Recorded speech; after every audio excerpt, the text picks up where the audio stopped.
Rain had held the mire in its grip for days. It dripped from the rooftops of Havenside, ran through the streets, and gathered in puddles as if the city itself was weeping. Crow could understand that. Looking at the state of the mire, it made perfect sense. Despite the heavy atmosphere, she didn't mind the weather. The rain washed the filth from the streets, a mercy for the city's stench, and, more importantly, it made everything darker. And darkness made things easier for her. Of course, Crow wasn't her real name, but the few people she ever spoke to called her that. She walked barefoot through the streets, wrapped in a black coat that was little more than a rag, barely keeping her warm. She was one of the countless street children of Nemire, a runaway orphan like so many others. Life on the streets was harsh, but she had seen worse. The orphanage she had fled from years ago had taught her that there were men far worse than any monster. That night, when she ran away from that cursed place, she learned that true terror wore a human face. Since then, she had survived on what she could beg for, or steal. The latter she was good at. Or at least, luck seemed to favor her more than most. That morning she sat by one of Havenside's markets, her thin frame hunched beneath a broken archway, begging. Her sharp eyes studied the passers-by. Most people her looked barely better off than she did. Then she spotted a group of merchants on their way toward the harbor docks. Perfect. Moving like a shadow, she slipped past them, a hand darting here, a tug there, and by the time she vanished into the crowd, a few coins and a silver trinket were hers. A good day. She bought herself a bowl of soup and a piece of bread. That evening, her path took her past the old orphanage. Someone was sitting on the steps in front of the door. A girl. Crow blinked. "Lina?" she whispered. The girl's eyes were red from crying. She looked up, startled.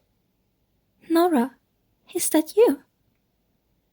Nora, a name Crow hadn't heard in years. "Yes. What happened?" she asked softly. Lina didn't answer, only sobbed harder. "Rodar?" Crow asked quietly. That was the name of the man she fled from when leaving the orphanage years ago.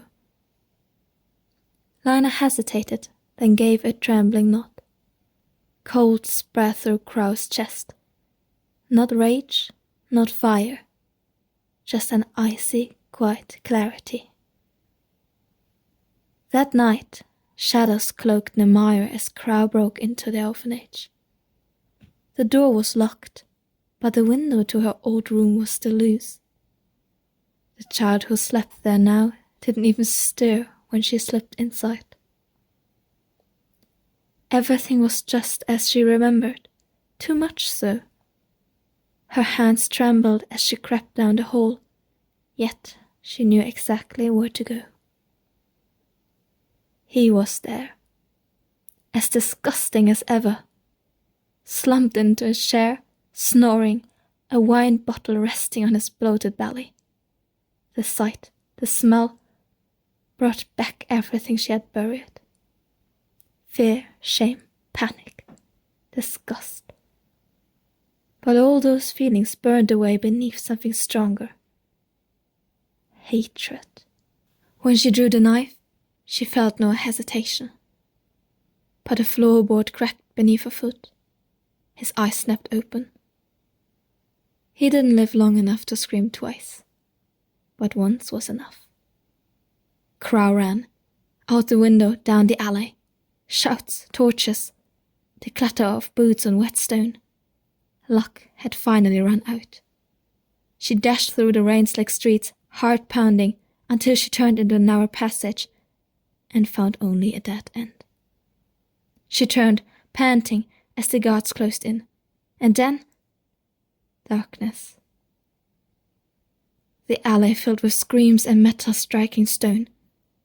When the shadows lifted, the guards lay scattered on the ground, motionless but alive.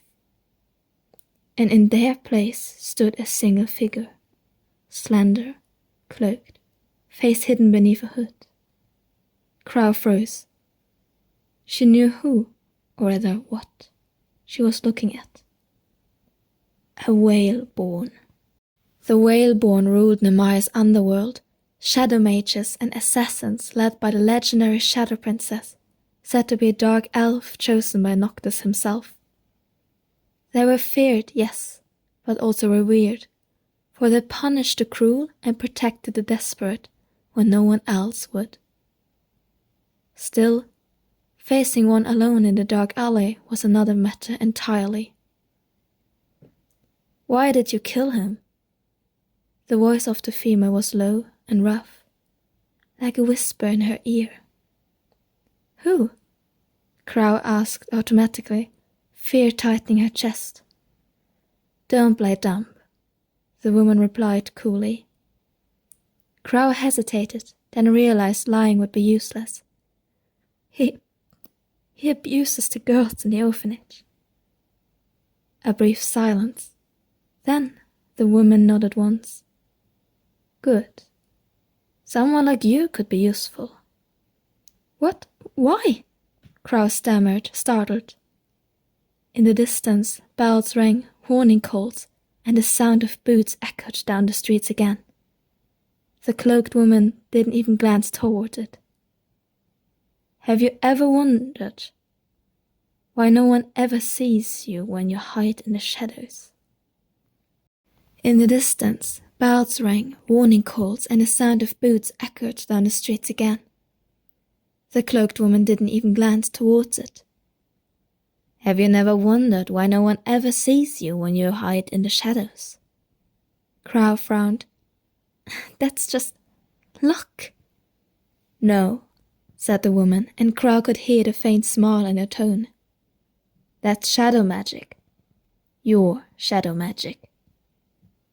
The guards rounded the corner, 7 of them. Without hesitation, they charged. Crow braced for capture, but the woman moved. It wasn't a fight. It was a dance. She slipped through the men like smoke, her movements fluid and precise. In seconds, they were all on the ground, groaning, disarmed, alive, defeated. She hadn't even drawn a blade. Crow stared, awestruck. Then the woman turned towards her and pulled back her hood. Beneath it was dark skin, sharp, graceful features, and eyes glowing violet. A shadow elf. But not just any, Crow knew now. This was her. The Shadow Princess herself, the most feared and powerful figure in all of Nemaya. Crow's breath caught as the elf stepped closer and extended a hand. "Do not be afraid, child," she said softly. "Come with me and learn what you truly are." In the distance, the bells kept ringing. Crow hesitated, then placed her trembling hand in that of the Shadow Princess. The darkness closed around them like a curtain. And that night, the street orphan called Crow vanished. She now was one of the Whaleborn.